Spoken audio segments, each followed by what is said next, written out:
Hello everyone. आज की इस वीडियो में हम लोग क्लास 12 का chapter molecular basis of inheritance इसके कुछ पीवाईक्यूज डिस्कस करेंगे। सबसे पहले टॉपिक द डीएनए से, ठीक है। और आज मैं इस चैप्टर को इसलिए डिस्कस कर रही हूँ क्योंकि मेरे को किसी ने यूट्यूब पे ही कमेंट करा है मॉलिक्यूलर बेसिस ऑफ इनहेरिटेंस को डिस्कस करने के लिए, तो मैंने सोचा डिस्कस कर लेते हैं। साथ में इसके 10 क्वेश्चंस में डिस्कस करने वाली द डीएनए टॉपिक है, जो कि बहुत इंपॉर्टेंट है और मतलब बार बार पूछे गए हैं। वो भी रिसेंट में ही पूछा गया है, जो कि 2023 में 20 में 22 में 21 में लगातार पूछा गया है, ठीक है। सबसे पहला क्वेश्चन है इसके अंदर, स्टेटमेंट बेस्ड क्वेश्चन है, ठीक है। पहला क्वेश्चन 2023 का क्वेश्चन है, if prokaryotes the positively charged DNA is held with some negatively charge proteins in a region called nucleoid. गलत हो जाएगा क्योंकि जो डीएनए होता है वो नेगेटिवली चार्ज होता है, पॉजिटिवली चार्ज नहीं होता है। इसमें लिखा हुआ है द पॉजिटिवली चार्ज डीएनए, तो ये तो गलत हो गया। दूसरा स्टेटमेंट है, in eukaryotes the negatively charged DNA is wrapped around the positively charged histone octamer to form nucleosome. ये सही हो जाएगा। तो इसमें ऑप्शंस काफ़ी सारे हैं। इसमें हमारा statement 1 is correct, incorrect, but statement 2 is true, ये सही हो जाएगा। 2023 का क्वेश्चन था। अगला क्वेश्चन 2022 का है, read the following statements and choose correct statement. हमें करेक्ट बताना है इसके अंदर में। सबसे पहला जो है option A, euchromatin is loosely packed chromatin, ये सही है। लूजली पैक्ड होता है यूक्रोमैटिन, और हेटेरोक्रोमेटिन जो होता है वो डेंसली पैक्ड होता है। फिर दूसरा है, हेटेरोक्रोमेटिन इज ट्रांसक्रिप्शनली एक्टिव, इनएक्टिव होता है हेटेरोक्रोमेटिन। यूक्रोमैटिन जो होता है वो ट्रांसक्रिप्शनली एक्टिव होता है। तो बी रॉन्ग हो जाएगा इसके अंदर, हमको करेक्ट बता रहे हैं, तो ए करेक्ट है हमारा। Histone octamer is wrapped by negatively charge DNA in nucleosome, ये भी सही है। ए के साथ सी सही हो गया। Histones are rich in lysine and arginine, ये भी सही है, डी भी करेक्ट है। A typical nucleosome contains 400 base pair of DNA helix, नहीं 200 आएगा, एनसीईआरटी में 200 लिखा हुआ है, तो ई रॉन्ग हो जाएगा। ए सी डी, ये बी ऑप्शन में ए सी डी दिया हुआ है, ये आंसर हो जाएगा। मैं लास्ट में वीडियो ऐड कर दूंगी तब आपको ज़्यादा अच्छे से क्लियर होगा। अभी मैं डिस्कस कर लेती हूँ पहले। फिर एक और क्वेश्चन 2022 का ही है, if the length of a DNA molecule is 1.11 metres, what will be the approximate number of base pairs. Length निकालने के लिए हमें नंबर ऑफ बेस पेयर्स को distance between 2 consecutive base pairs से मल्टीप्लाई करना होता है, जो कि 0.34 नैनोमीटर होता है।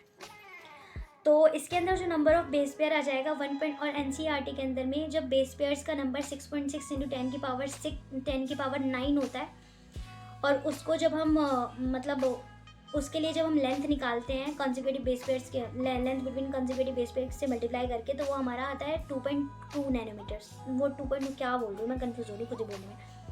मैं दोबारा एक्सप्लेन करती हूँ आपको। हमें नंबर ऑफ बेस पेयर को distance between 2 consecutive base pair, जो कि 0.34 नैनोमीटर होता है, उससे मल्टीप्लाई करना होता है। जब हम एनसीईआरटी के अंदर में दिया हुआ है 6.6 इंटू 10 की पावर 9 बेस पेयर्स को 0.34 नैनोमीटर से मल्टीप्लाई करते हैं, तो हमारा लेंथ आता है 2.2 मीटर्स, ठीक है। और इसी का हाफ यहाँ पे 1.11 मीटर दिया हुआ है, तो इसी का हाफ, तो बेस पेयर कितने हो जाएंगे, 3.3 इंटू 10 की पावर 9 मीटर्स आ जाएगा।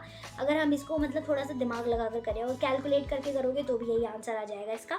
तो इसका कौन सा ऑप्शन सही है, फर्स्ट ऑप्शन सही है इसका, क्योंकि इसके अंदर लेंथ डायरेक्ट हाफ दी हुई है, 1.11 मीटर दी हुई है। इसका सेम क्वेश्चन 2020 में भी आया हुआ है, जो कि पूरा एनसीईआरटी से उठ के ही आया हुआ है, ठीक है। ये क्वेश्चन भी मैं डिस्कस कर लेती हूँ इसके साथ ही। ये 2022 का है।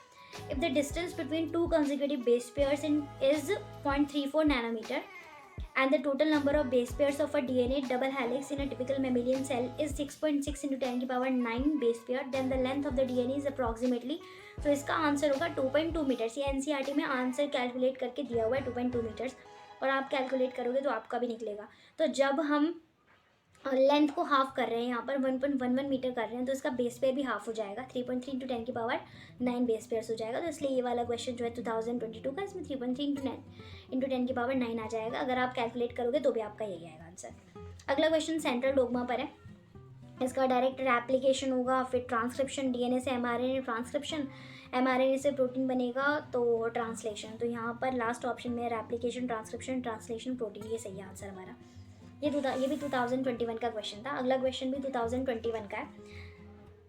किस में 2023 में केवल एक क्वेश्चन आया हुआ है, 2022 में 2 क्वेश्चन आए हुए हैं, 2021 के अंदर में 3 क्वेश्चन आए हैं। If adenine makes 30% of the DNA molecule, what will be the percentage of thymine, guanine and cytosine in it.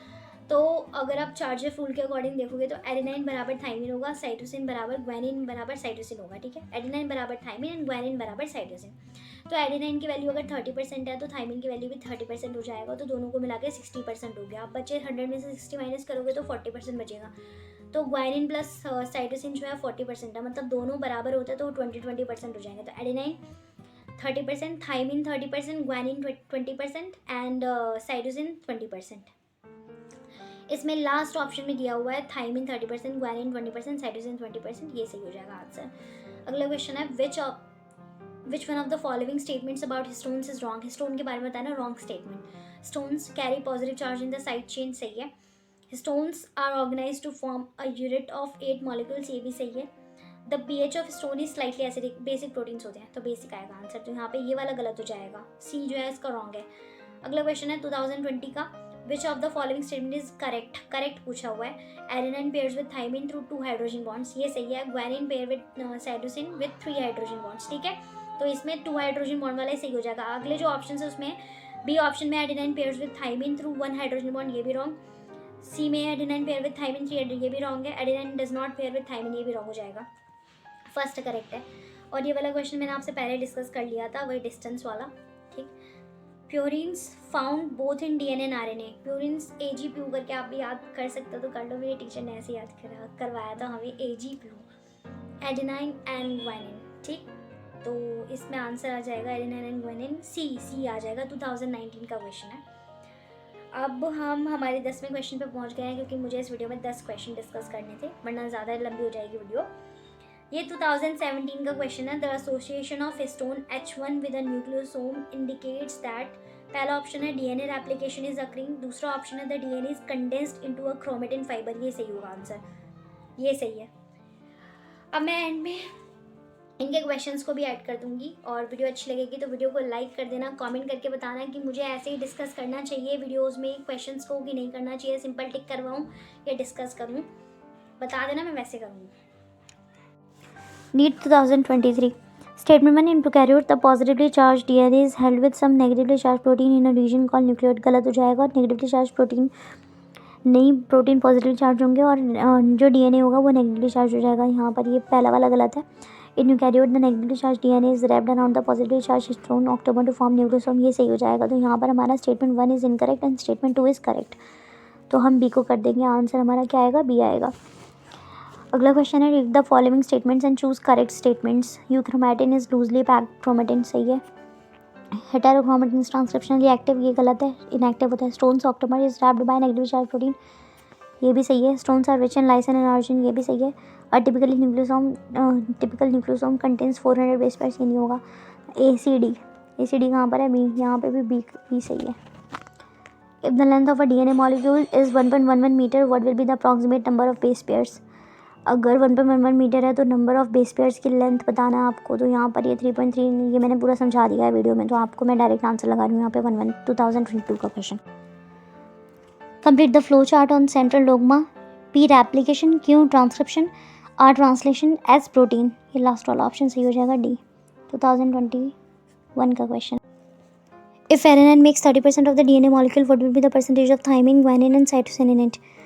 A बराबर थाइमिन, तो ये 30% है, तो दोनों को अगर हम ऐड करेंगे तो क्या हो जाएगा, 30 + 30 60% हो जाएगा टोटल, ठीक है। ऐसे ही G + C बराबर 40%, तो G बराबर क्या होता है, C होता है, 20% हो जाएंगे दोनों बराबर, 20%। तो यहाँ पर लास्ट वाला ऑप्शन जो है वो सही हो जाएगा इसका। 2021 का क्वेश्चन है।